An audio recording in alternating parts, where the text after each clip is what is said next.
the cell phone here.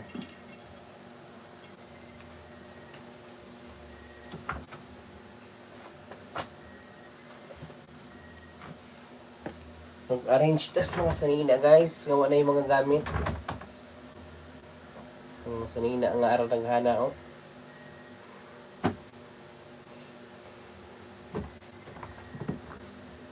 Panaguan na ni.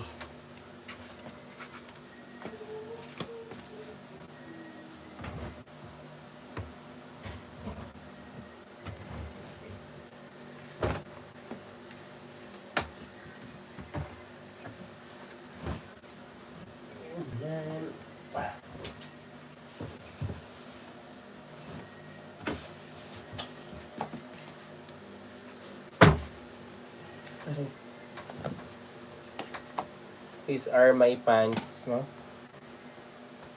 Mga pants nga wala yung gamit.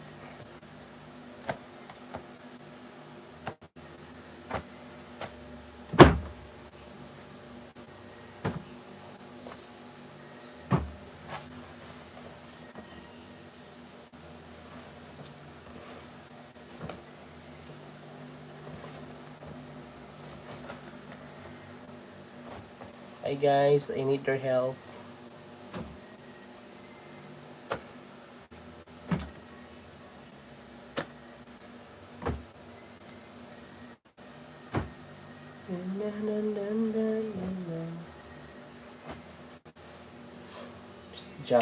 These jackets are for rainy days, for winter. Charot. We don't have winter here in the Philippines, but you have to fix all these jackets, no? I have one bag of jackets and pants. Ano ni? Kana ato ning panaguan kay dili pa ni sila timely nga. Dili pa timely nga ipang suloob ni. It's not timely nga ipanaloob so panaguan sa sila. No?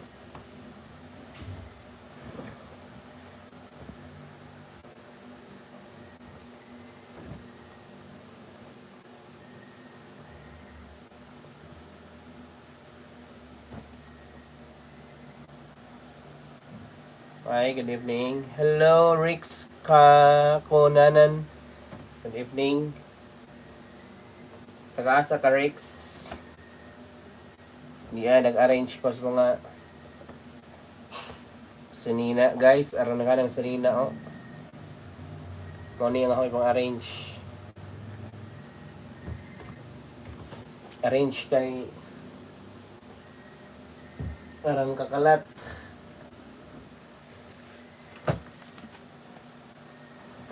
I think mo gamit pamuntalin. Okay, let's see. Dahan kong jacket nga wala na yung gamit.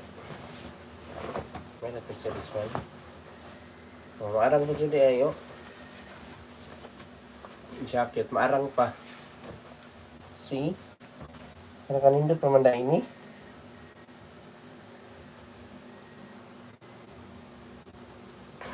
Wow. Papaka-fit guys, oh.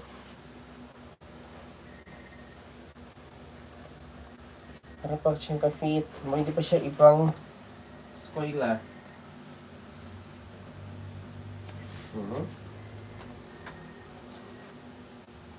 Oh guys.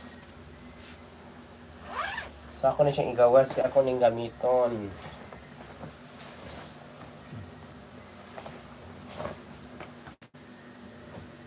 Naglang kayo kong jacket guys.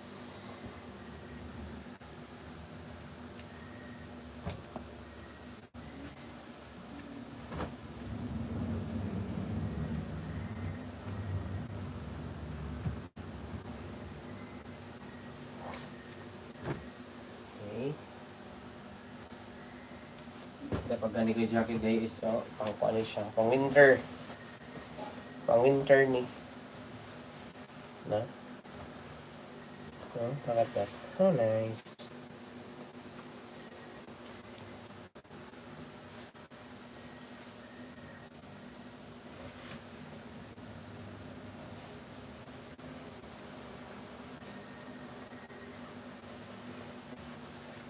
Pero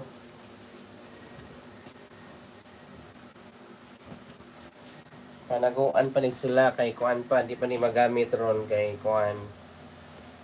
Dili pa man ting-uwan. Kung ting-uwan na, panggawas na ni guys.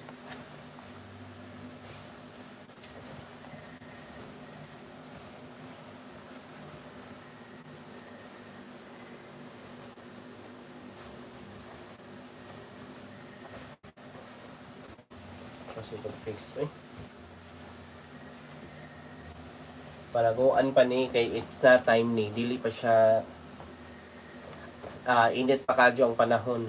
Pero kung ting-uwan na aris mga September to December or January, February, kaning ganito na nahon na ning ipang gawas, ipang gamit. Medyo karon kay kung init pa man, it's actually sunny day. Oh no, sorry. Kung init pa. Kini actually daghan kayo kung jacket Ani. Ako na maligya ha, ako lang flex ang mga jackets during nga magamit during rainy days. Karon pa panaguan pa na ho. Dapat jud look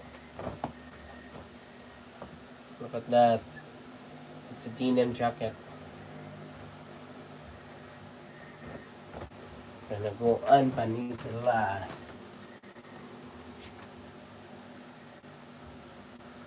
Okay, so I think okay na. Kani.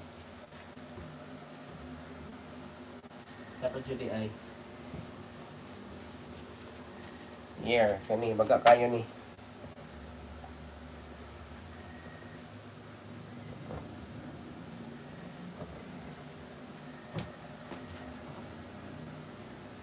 Okay. Okay na? Here you go.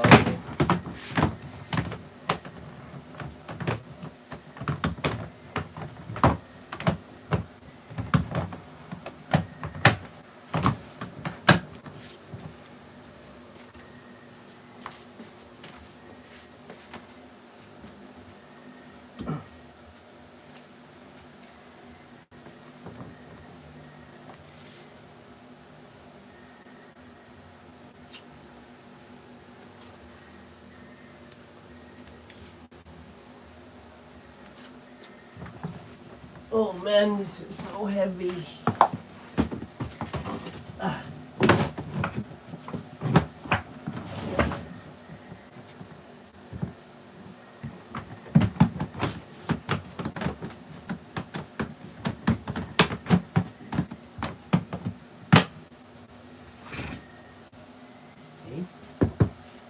Para na punta mo tabok sa pikas.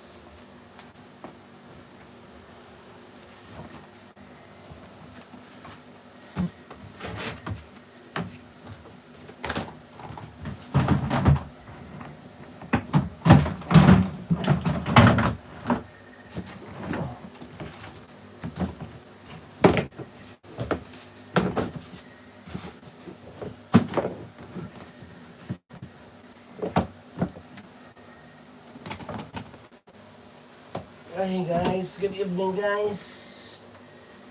Kapoy ko.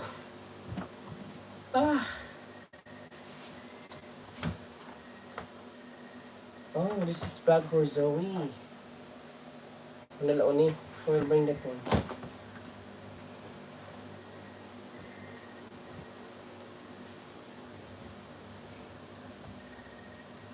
Okay.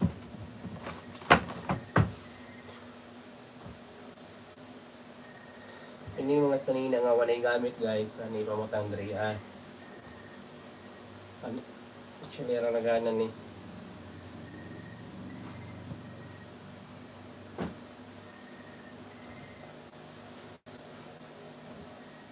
Mga ani panggawas yung mga magamit pa.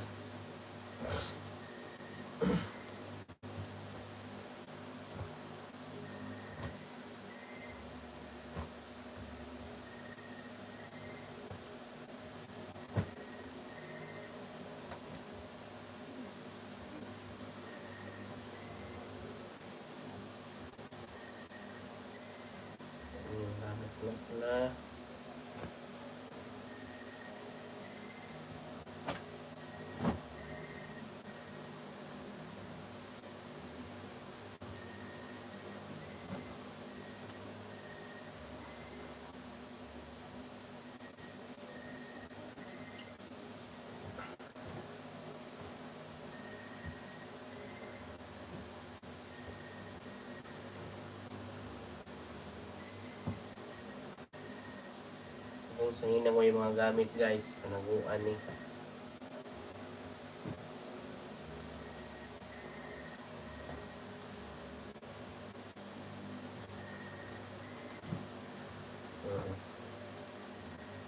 Ini ang mga pambahay.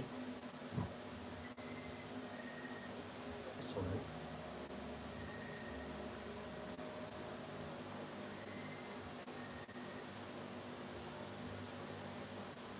dili na ko mag-dinner kay dito na magsugod kanina.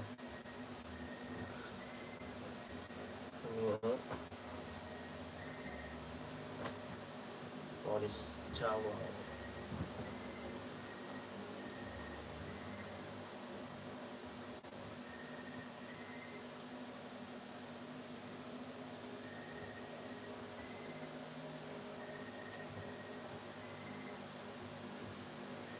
Hello guys, so para effective, parang ma-maximize sa katong time, no? Nag-live ka samtang nga milo. Para hindi ka human og pilo, human po katong live.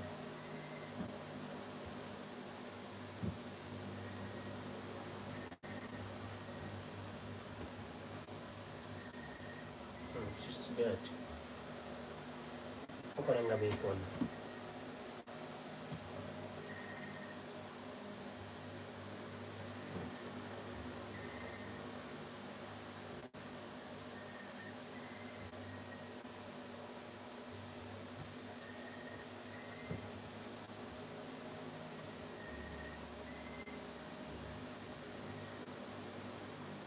Ano ka lagi?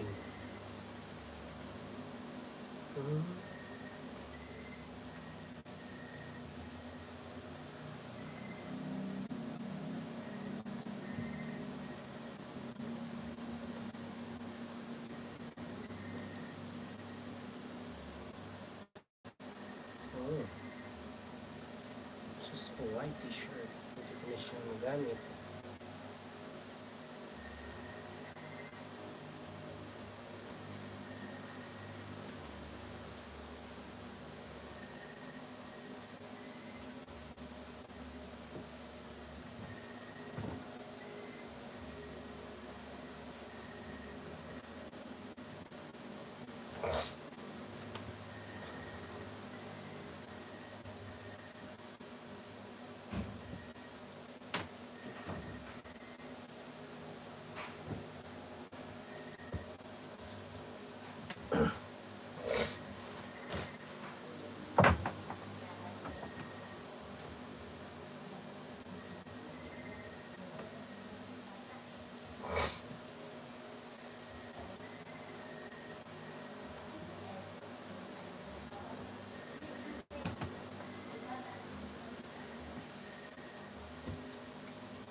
Araning pilon sunod guys. Magdali ko ron nga mahuman. Ang bago eh. Ito ng baga tayo. Look at this bag. Karang gawa. Nabahanan pa rin na.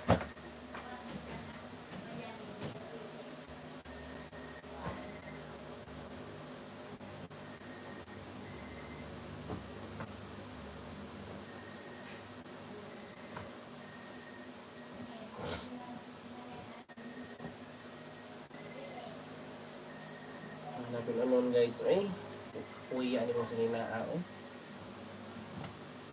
Pakatag mo sa ninaa.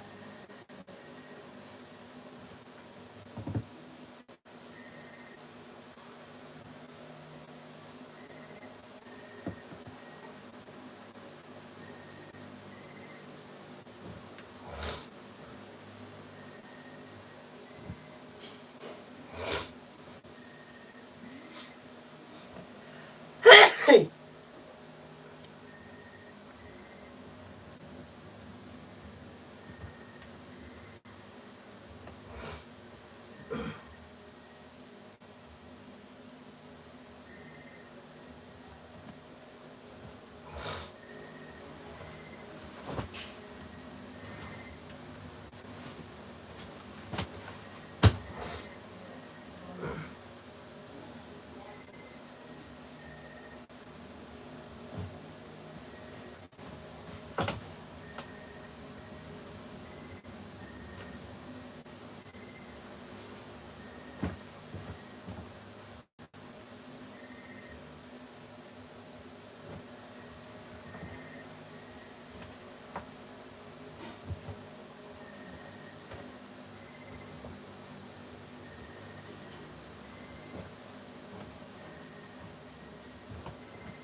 Goodness ka lang sa ina.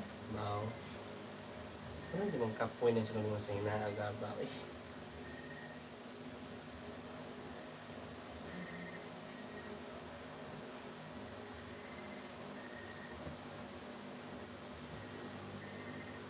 Pinyak mo dyan mga sa ina. Ah.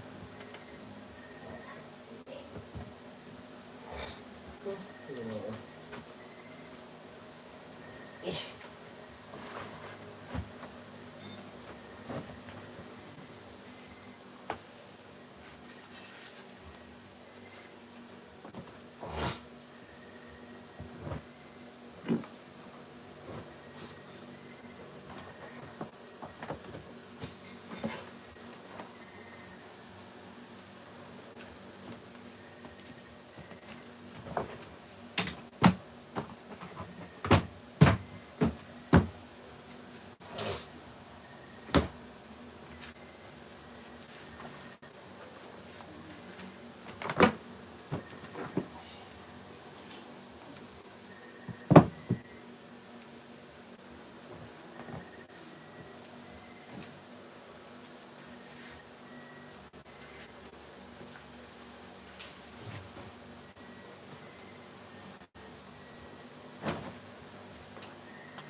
Hi guys, good evening.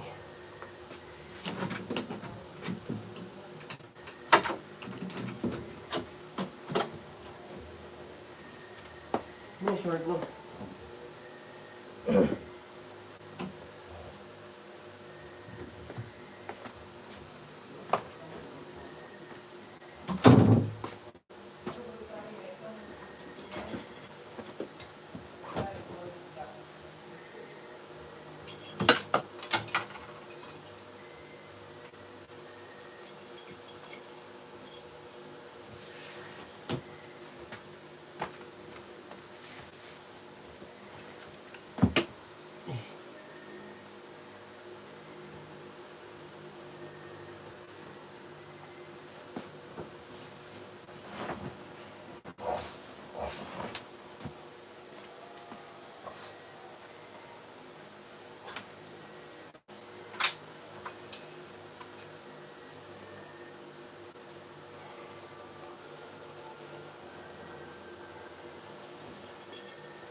Oh my goodness. Kadaghang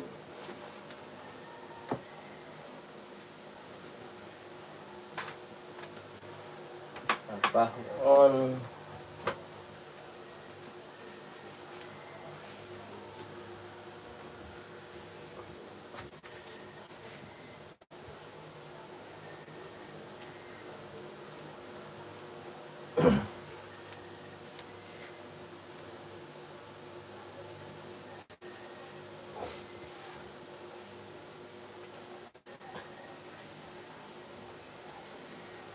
Hi guys. Ang trabaho on oy. Parang nakalapit anon guys, grabe.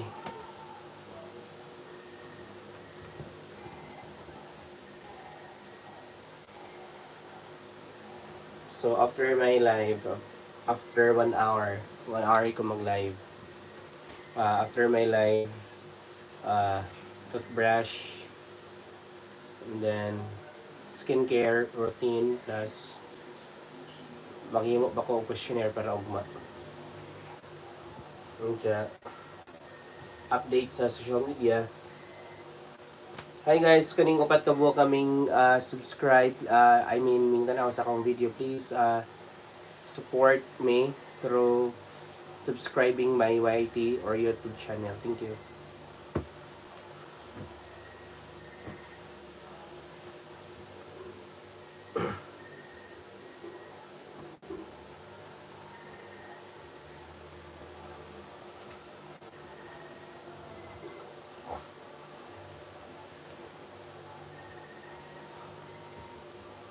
This is our challenge, no, nga dapat dapat ma-minimize, ma-maximize atong time, no? Kay sayang kayo kung dili ma-maximize. Dapat yun, ma-maximize atong time. Ma-utilize according to its kuan.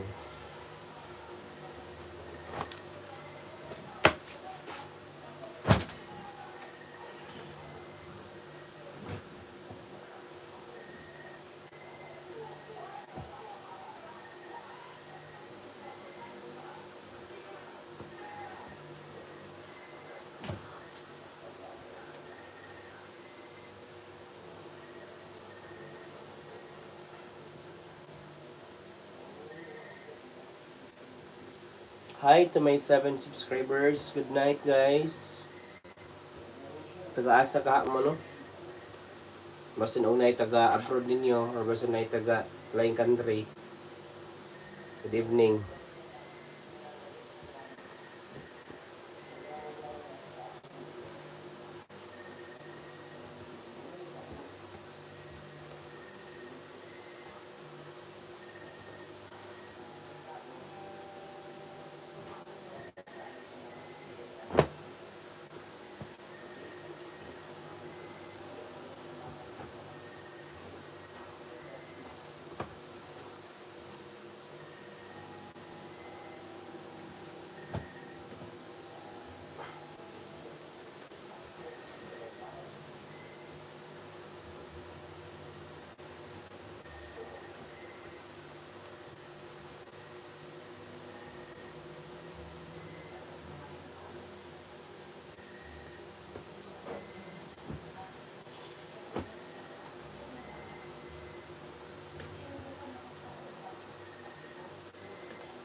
Good evening, everyone.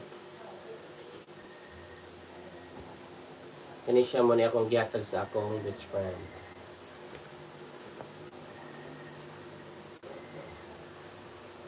Gihatag niya from sa Davao to gikan.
Ay, hilaay na sa ikong pumilo. Eh.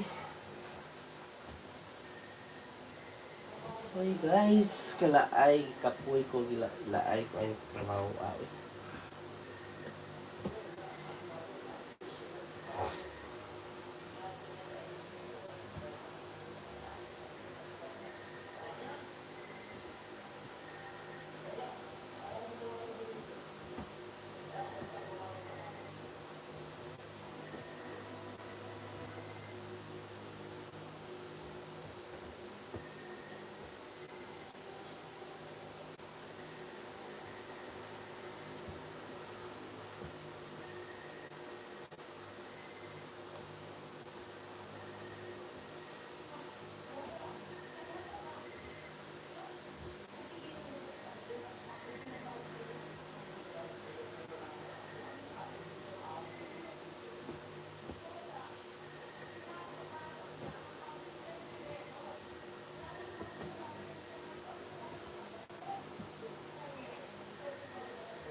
Hi, good evening. Ha ha ha. Hi, Jilay. Kamusta naman dari Jilay?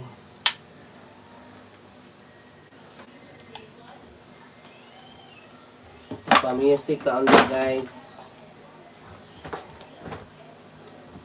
Ay, naunsa na ning atong kasi uli na ni mo tingog ning atong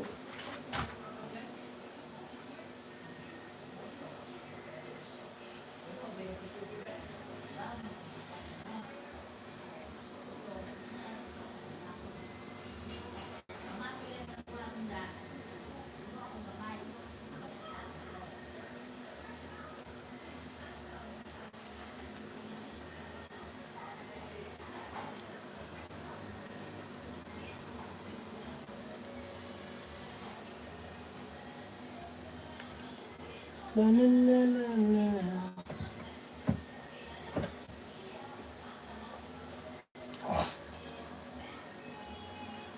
La la.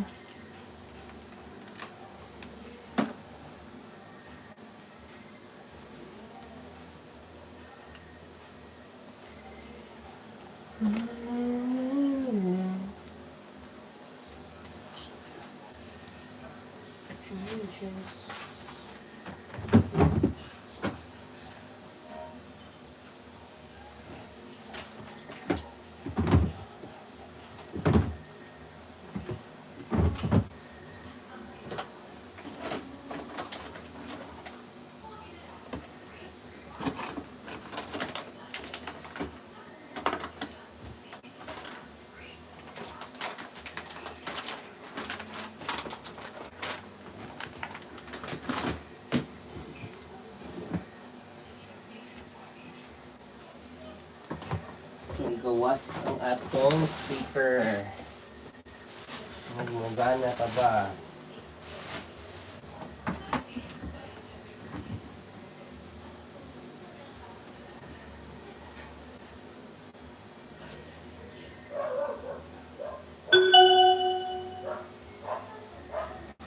Ano ka man ay? Okay, worship song.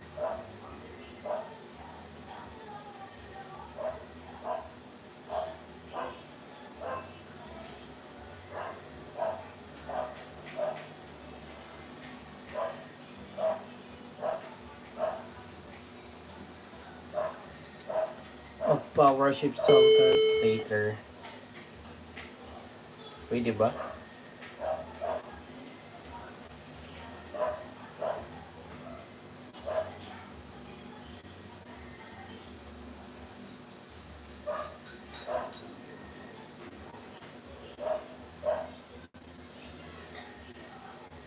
Of Verilux progressive lens for sharp focus even in low light. Ask your eye care professional for Verilux XR series progressive lenses.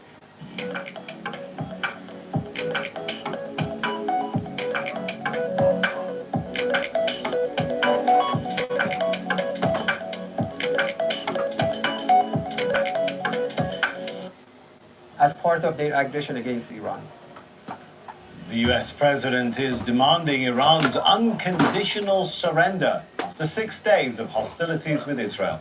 The Pentagon is sending more fighter jets to the Middle East and extending the stay of warplanes that are already there. Defense Secretary Pete Hegseth says the deployments are for the protection of US forces. Trump has issued a further warning online. He said, "We now have complete and total control of the skies over Iran. Iran had good sky trackers and other defensive equipment, and plenty of it, but it doesn't compare to American-made, conceived and manufactured stuff." Trump adds that nobody does it better than the good old USA. Phil Lavelle has more from Washington, D.C. Well, for the US President Donald Trump, this comes down to one simple principle, and that is this: Iran cannot be allowed to get anywhere near a nuclear weapon. And he has said to the Iranians, you can do this the easy way, or you can do it the other way. The easy way being negotiation, which we know the president was predisposed to just a few days ago, but increasingly it now looks like the other way, i.e. military action. And he's shown that he's growing increasingly irritated, frustrated by the Iranians. He said only yesterday he is no longer in the mood to negotiate. So the big question now is, what would any military action look like? Would it be a sustained bombing campaign in cooperation with Israel, coordination with Israel, or would it be the US simply going in with those bunker buster bombs, the B-2 bombers, which it has, Israel doesn't have, and then attacking the Fordo nuclear site? But then what happens is that makes the US a target, and there could be retaliation from Iran. The US has already said that any attempt to target US interests, be those military bases or personnel, would be a red line, and it has said if Iran was to do that, it would come down so hard on Iran it would not know what had hit it. Phil Lavelle, Al Jazeera, Washington. And Abbas Aslani is a senior research fellow at the Center for Middle East Strategic Studies. He joins us now from Tehran. Good to have you with us. So, is the door to diplomacy, a diplomatic resolution, now closed, since we had first Donald Trump making this high-ceiling ultimatum and demand of complete surrender, and the reaction and the refusal from Iran's supreme leader? Sami, as you said, a diplomatic resolution, but the American president, describes and names it as a political surrender. So that's why Iran will not engage in that kind of, let's say, process, because any political surrender will have its own costs and consequences for the country, and there will be no guarantee that in case of that kind of settlement, there will not be any further or additional attacks coming from the American or Israeli sides. So Iran now is insisting to resist against any military imposed war, as it will resist against any imposed peace, as it was stressed by the leader earlier, today. And So hang on, Abbas, what are we talking about then at this point? Is it a countdown to conflict? Has the clock started ticking? As we speak, Sami, the conflict is escalating and the likelihood for its expansion is increasing, as it goes on. But till the moment, it seems the United States has not made the decision to engage in in this conflict. But in case of any military intervention, we will be seeing a new phase and new, stage of the regional war, whereby we will be seeing a full-scale war between Iran on the one side and the U.S. and Israeli, as well as some of their allies on the other side. So this could have its own repercussions, go far beyond the immediate belligerents engaged in the conflict.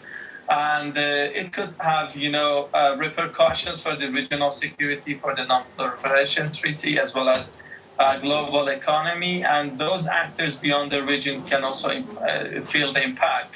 Iran has levers, including like in the Strait of Hormuz. It has not used it so far, and it has not come with a full force so far. And Iranian officials I was talking to, they were saying that they have kept part of that, military power for the case that U.S. engages directly in this conflict. And as soon as U.S. intervenes, Iran will, start a new phase in this conflict by targeting American interests and bases in the region and the sources of those threats that are emanated from against Iran. And this could be a different scenario, which could have other regional actors also involved in the story.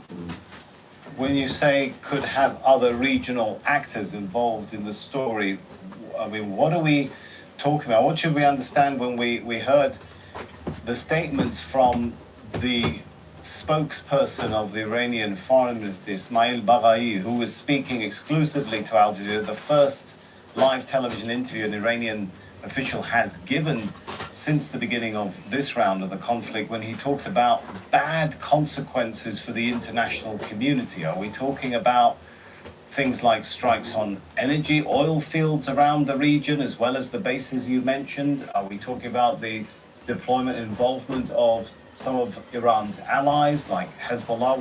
What exactly are we looking at? Something that will look like a regional war and the region on fire. We could have much more an active engagement on Iran's allies in the region, as you mentioned, some of them. And Iran could use a higher level of, let's say, military capabilities and equipment it has. So far, it has kept part of those, let's say, tools for the likelihood of U.S. intervention. And this could create problem for the global energy transit in the region, and global economy can also impact and be impacted from this situation. So there could be any possibility in that A lot scenario. of possibilities on the table there. Right. Thanks so much, Abbas Aslani, Senior Research Fellow at the Centre for Middle East Strategic Studies.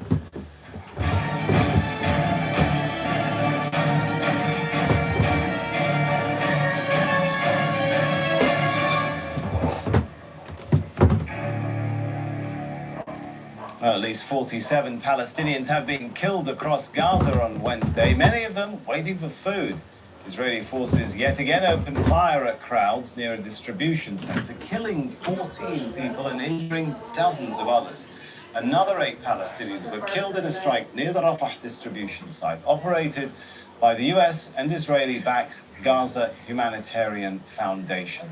Tariq Abu Azoum has more from the Nusayrat refugee camp in central Gaza.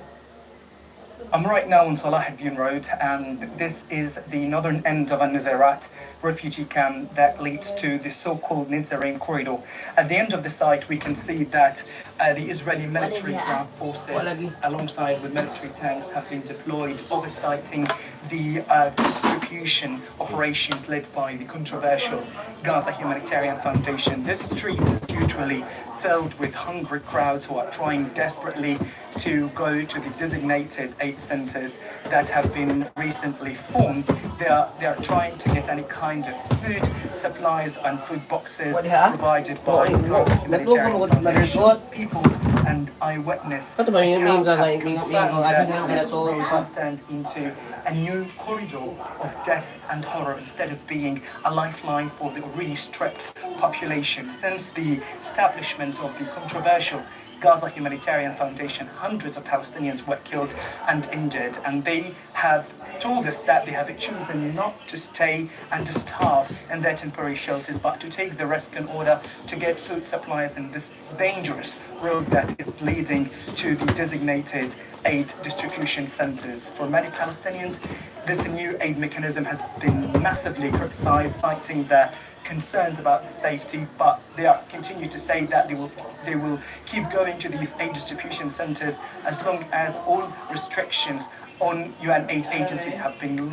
lifted, and they have run out of options, as this aid center remains the last remaining functional lifeline for thousands of people who come here every single day in order to get what they need.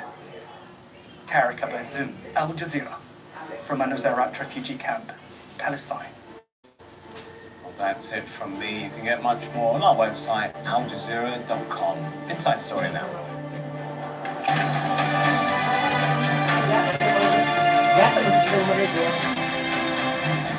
Kaya tumingon ko nga, sa mga gabi na ito rin, tumingon ko nga, buwan na lang makalagobos na rin ko. There has been considerable flooding just recently in Guangdong, and there's more rain on its way now. Seasonally, that's not a big surprise. This was actually a result of the tropical cyclone Wu-Tip falling apart over Guangdong. However, that's what it's like on the ground. July. Probably could be repeated, but a bit further north the next day or so. This is the line of encroaching rain, which stretches up towards Beijing. In fact, the air to the northwest is slightly cooler, so temperatures will come down a little bit. But it does mean that Guangdong, Fujian, they are both going to be not bone dry, but much drier than of late, because this is where the heaviest stuff is, and it's north of Shanghai, and it's heading across towards Seoul. You could well have a very wet day on Friday. And in contrast, it's still hot and dry in Honshu. Tokyo's on record heat, but it's certainly on the warm side. Now, throughout the Philippines, Indochina, this is a line of fairly frequent daily thunderstorms that can produce surface flooding and have done. The forecast isn't particularly bad, as you can see, but it's right at this time of the year. The monsoon rains, still bursting heavily over Maharashtra, are now being reinvigorated to the north and to the east. This circulation in Bangladesh might amount to some pretty heavy rain in West Bengal, for example. But there are also showers reaching almost as far north now as New Delhi.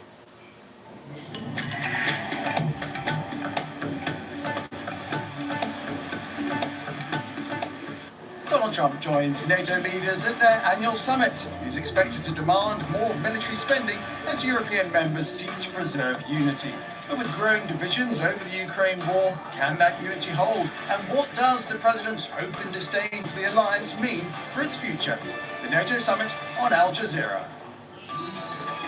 The Iran-Israel conflict brings more instability to the Middle East, a region with extensive US interests. They'll be central to shaping President Donald Trump's strategy. So what's at stake for Washington, and the pros and cons for Trump of further involvement? This is Inside Story.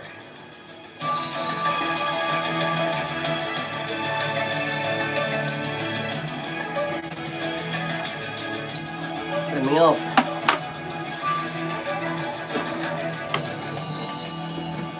This is Mel. Hello there and welcome to the programme. I'm Nick Clark. So, the US has long been the dominant global power in much of the Middle East. And military bases right across the region, along with extensive economic and political interests and alliances. And since the Iranian Revolution 46 years ago, Tehran has been seen as a permanent enemy by Washington and the biggest challenge to its interests in the Middle East. Israel has been the opposite. America's perpetual ally, given vast quantities of military supplies and limitless political support. The Iran-Israel conflict now opens up a new front, with Israel demanding deeper US military involvement. So what will that mean for US concerns in the region, and what are the risks for America? And how will this shape Donald Trump's thinking and strategy? We'll get to our guests in just a moment, but first this report from Barbara and Gupta. US President Donald Trump left the G7 summit in Canada abruptly, saying he needed to return to Washington, D.C. urgently to deal with the Israel-Iran conflict. Remember, Iran cannot have a nuclear weapon. It's very simple. We don't have to go too deep into it. They just can't have a nuclear weapon. Earlier, he'd posted on his Truth Social platform an ominous warning to the 17 million people living in and around the Iranian capital to leave. Everyone should immediately evacuate Tehran, he said. Before Israel's attacks began on Friday, the US was preparing to hold its sixth round of negotiations with Iran to reach a nuclear deal, one of Trump's foreign policy aims. One of the prerequisites for negotiations to resume is Israel stopping its military attacks on Iran. Iran is not going to negotiate while it's being bombed.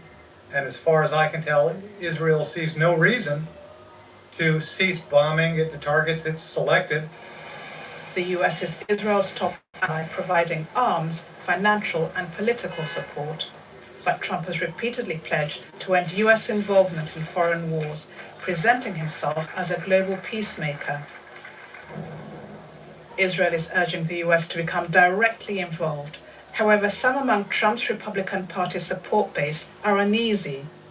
I think, they're engaged in a war ultimately about regime change that's bound to fail, and I hope the Trump administration recognizes that and keeps the United States out of it. Iran, since the Islamic Revolution, has been seen as an enemy of the US, but attacks on a long-term adversary brings risks for Washington too. Further turmoil in a region already racked with multiple conflicts will mean more political instability with human cost and unpredictable outcomes. The area is of vital importance to world energy supplies, threats to which the US will want to contain. Israel has attacked Iran's South Pass gas fields, while Iranian state media and a senior politician have said that possibly closing the Strait of Hormuz is under consideration. It's a vital waterway, not just for oil supplies, but for global trade too. That particular Hormuz pathway is not only for oil. All the rest of the trade, also those particular containers and ships that go past that path. President Trump will be weighing up what the US interests are in this conflict. The decisions he makes are likely to be central to what happens next. Barbara Ngopa for Inside Story.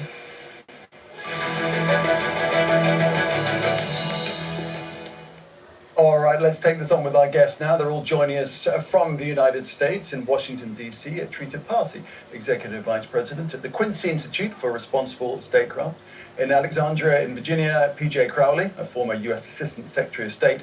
And also in Washington, D.C., Niall Stanage, White House columnist.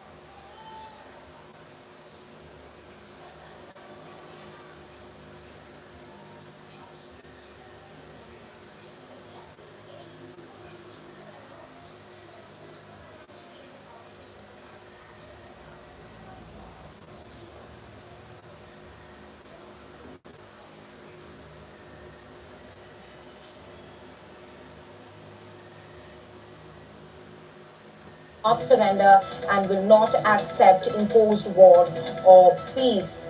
And what we're getting right now is that the Iranian media has said multiple explosions were heard.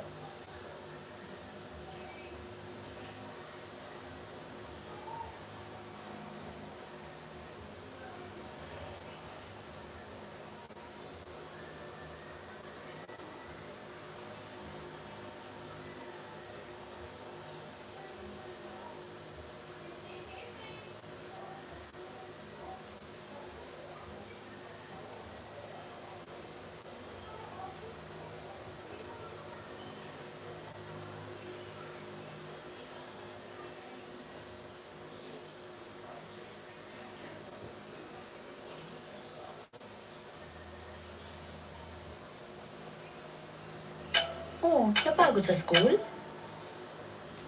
Don't want missiles shot at civilians or American soldiers.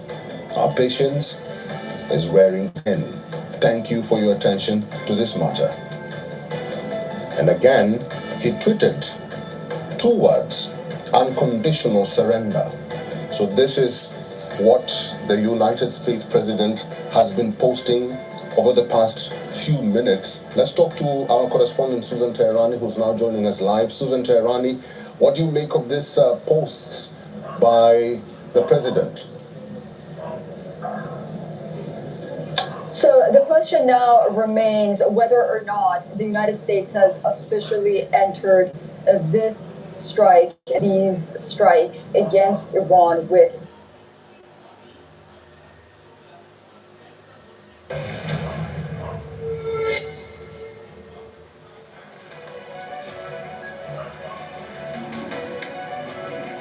Hello, namaskar.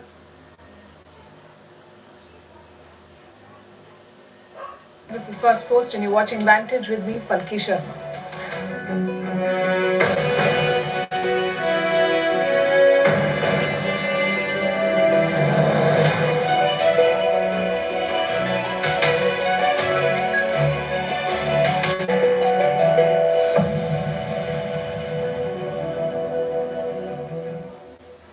Day 5 of the war in West Asia, Israel has killed Iran's top commander again. Iran is firing back missiles. Will this be over soon or will this turn into a bigger war?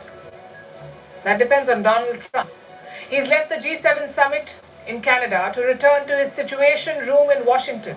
He's asked everyone to evacuate Tehran immediately. What does this signal? How are Iran and Israel poised for a longer conflict? Who has more military muscle? And what does a war like this cost? As of today, Israel is spending $725 million a day to target Iran. $725 million a day. Also, what is Netanyahu's end game here? Meanwhile, world leaders are in Canada for the G7 summit. We'll tell you why this is a group fighting for relevance. What is causing turbulence in the skies? Why are Indian carriers cancelling flights left, right, and center? What are the top sources of news for the world today? Social media beats television and websites. What has triggered anti-tourism protests in Europe? And is your air fryer spying on you? All this and more coming up. The headlines first. Taiwan tests a sea drone capable of carrying bombs. It's a big boost to the self-ruled island's military firepower against Beijing. China claims Taiwan is part of its territory. As Beijing builds pressure, Taipei has increased its investments in aerial and maritime drones. Chinese President Xi Jinping attends a summit in Kazakhstan and meets Central Asian leaders. This is President Xi's second trip to the region in less than a year. China is competing with Russia for influence there. The region is rich in natural resources and strategically located. A bomb threat diverts a plane carrying hundreds of Hajj pilgrims. They were returning from Jeddah in Saudi Arabia and headed towards Jakarta. The aircraft was diverted to a city on Sumatra Island after an email threatened to blow up the Saudi Airlines flight. Two oil tankers collide off the UAE, sparking a fire. At least 24 crew members have been rescued. This incident took place close to the strategic Strait of Hormuz. This comes amid escalating tensions between nearby Iran and Israel. Kenya's Deputy Inspector General of Police says he will quote-unquote step aside as investigations begin into a blogger's death while in custody. The incident has led to protests and widespread outrage. The blogger was arrested over his social media posts, which accused the officer of corruption.